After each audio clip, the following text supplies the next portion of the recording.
सरकार के वहाँ के स्वास्थ्य मंत्री, आम आदमी पार्टी के वरिष्ठ नेता और संजय सिंह, इन्होंने एक बयान जारी किया है और जिसमें कहा है कि दिल्ली में जो एक व्यवस्था थी कि दिल्ली के हॉस्पिटल में किन मरीजों का इलाज होगा, कहाँ कहाँ के मरीजों का इलाज होगा, वो व्यवस्था को आम आदमी पार्टी की सरकार ने, अरविंद केजरीवाल की सरकार ने बनाई थी कि केवल दिल्ली के मरीजों का इलाज वहाँ पर होगा। वहाँ के लेफ्टिनेंट गवर्नर, केंद्र सरकार और सबकी बातचीत के बाद जो निर्णय हुआ, उस निर्णय में ये तय हुआ कि दिल्ली में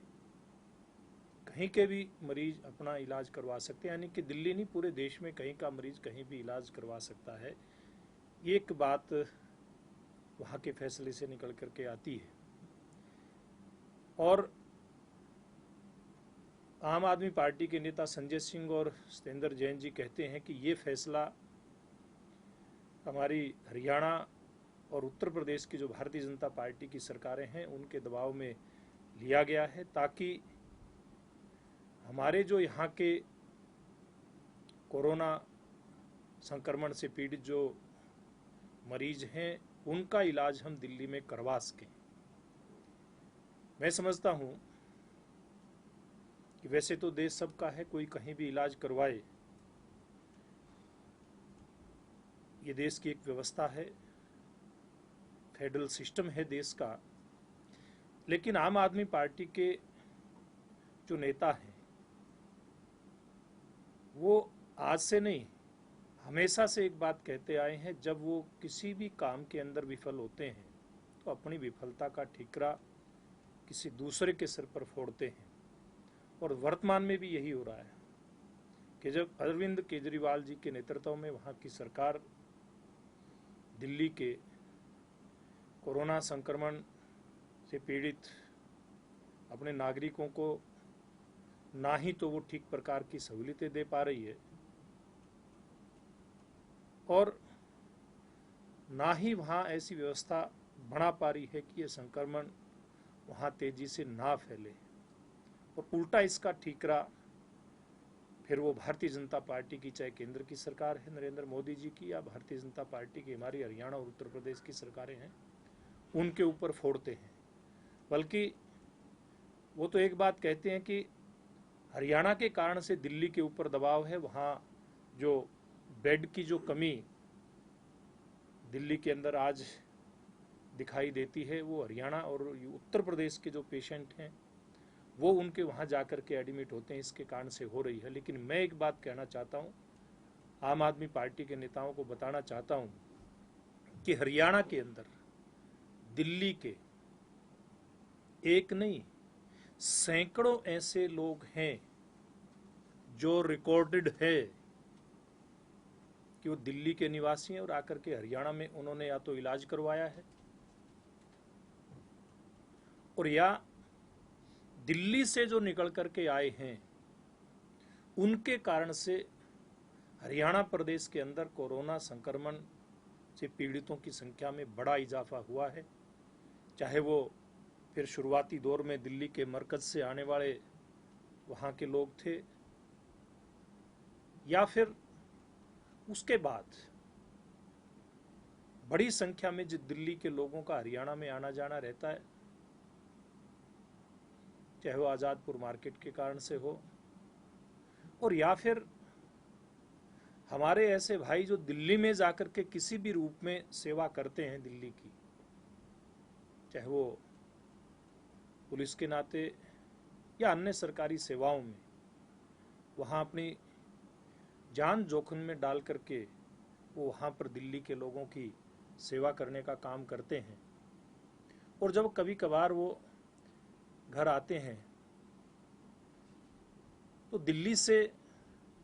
वो मजबूरी में इस प्रकार की कहीं न कहीं कोई उनके साथ कोरोना वायरस का संक्रमण फैल जाता है, और आम आदमी पार्टी इस बात से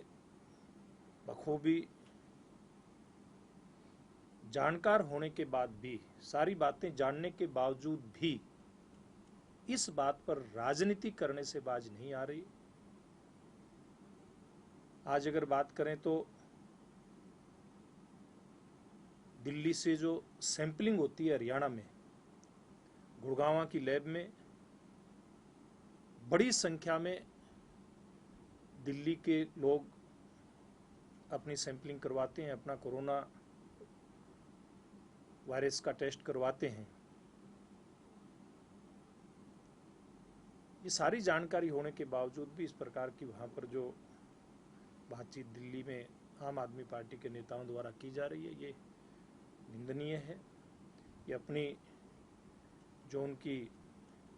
फेलियर है उसका ठीकरा दूसरे के ऊपर फोड़ना है। और जब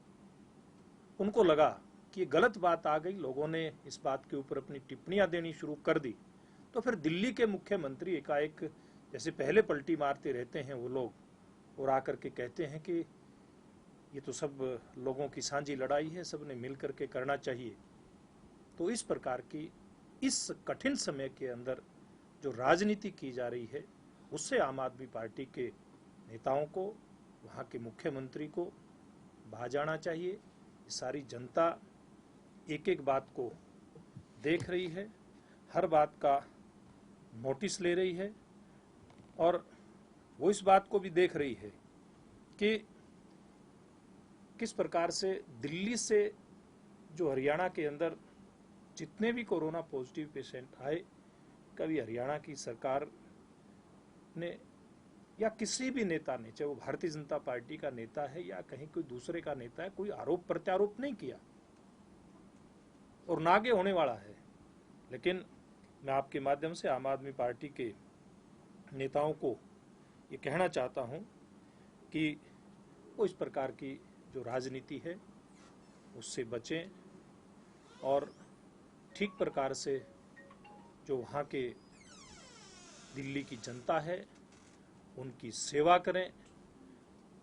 पूर्व में भी हरियाणा ने और भारतीय जनता पार्टी की, चाहे केंद्र की सरकार है चाहे पड़ोसी प्रदेशों की सरकार है, उन्होंने खूब सहयोग किया है, और भविष्य में भी अगर किसी भी प्रकार के सहयोग की जरूरत होगी तो उनको सहयोग मिलता रहेगा। लेकिन उनको इस प्रकार की राजनीति को छोड़ देना चाहिए। सर, जब चुनाव होते हैं जी हरियाणा में, तो उस वक्त केजरीवाल कहते हैं कि मैं हरियाणा का बेटा हूँ, विशाल से कनेक्शन बताते हैं, और पंजाब में चुनाव होते हैं तो वो SYL को लेकर पंजाब का फेवर करते हैं। आपको लगता है कि केवल राज्यों की प्रेफरेंस देखकर केजरीवाल जो है इस तरीके की चीजें करते हैं? देखिए कि ये बड़ी दुर्भाग्यपूर्ण बात है कि कोई व्यक्ति जब दिल्ली में होता है तो अलग तरह की बात करता है, पंजाब में होता है तो अलग तरह की बात करता है, और हरियाणा में होता है तो हरियाणा के बेटा होने की बात करता है। तो इस प्रकार की जो बातें हैं, मैं समझता हूं कि ये केजरीवाल साहब की आदत बन चुकी है। पहले बड़ी बड़ी बातें भी कई बार कर देते हैं, कई बार उनको फिर उस बात से पीछे हटते हुए भी उनको देखा गया है। एक बार नहीं, कई बार देखा गया है, इसलिए उनको एक्सक्यूज मैन ऑफ इंडिया भी उनको कहा जा सकता है। ये दिल्ली का जो भी बता रहे थे कि दिल्ली से वहाँ के लोग यहाँ इलाज करा रहे हैं, जी सैकड़ों में, जैसा आपने, कोई जी, ऐसा डाटा है, कोई लगभग कितने? बिल्कुल डाटा है। आपको उसका आंकड़ा, वैसे मैं रफ आंकड़ा दे देता हूँ, इसका सटीक आंकड़ा इसका स्वास्थ्य विभाग से भी उपलब्ध करवा देंगे। इसके 400 से ज़्यादा जो मुझे जानकारी मिली है, वो लेटेस्ट शायद ना हो, लेकिन वो एक मोटी जानकारी है कि 400 से ज़्यादा ऐसे दिल्ली के लोग हैं जिन्होंने हरियाणा के अंदर आकर के इलाज करवाया है। हरियाणा की जो व्यवस्थाएं हैं, देखिए वो दिल्ली के मुकाबले कहीं अच्छी व्यवस्थाएं हैं। हरियाणा प्रदेश के अंदर रिकवरी रेट वो 35.5% है, फैटल्टी रेट 0.86% है। यानी कि जो ये सारे आंकड़े बताते हैं कि हरियाणा प्रदेश की सरकार ने और हरियाणा के आम नागरिक ने सरकार का जो सहयोग किया, और दोनों ने मिलकर के केंद्र सरकार की जो नियमावली है, उनके नियम है, उनका जो पालन किया, इसके कारण से हमारा हरियाणा प्रदेश दिल्ली और अन्य प्रदेशों के मुकाबले काफ़ी इसमें अपने आप को ठीक स्थिति में आज पा रहा है। देखिए, सरकार पूरी तरह से तैयार है, सरकार पूरी तरह से इसके लिए तैयार है, लेकिन मैं एक बात कहना चाहता हूँ, अपना जो संकट है, अपनी जो कमी है, उसको दूसरे पर नहीं थोपना चाहिए किसी भी सूरत में। ये आज के दिन इस संकट के समय में ये वाजिब नहीं है। और जहाँ तक हरियाणा सरकार की बात, हरियाणा सरकार अब तक पूरी तरह से तैयार है और भविष्य में भी अगर इस प्रकार की कहीं, पहली बात तो नौबत ना आए, ईश्वर करे, अगर आए कहीं बढ़ने की संक्रमण के, तो हमारी सरकार पूरी तरह से इस बात के लिए तैयार है। और वर्तमान में जैसे धीरे धीरे करके अनलॉक करने का जो फैसला लिया गया था, उसके बाद जो भी व्यवस्थाएं होंगी, मुझे लगता है आपस में प्रदेशों की सरकारें केंद्र सरकार के निर्देश पर मिल बैठ करके करेंगे। देखिए, ऐसी स्थिति जो देश के अंदर बनी, क्योंकि लॉकडाउन शुरू में बहुत जरूरी था, बीमारी एकदम से आई, व्यवस्थाएं,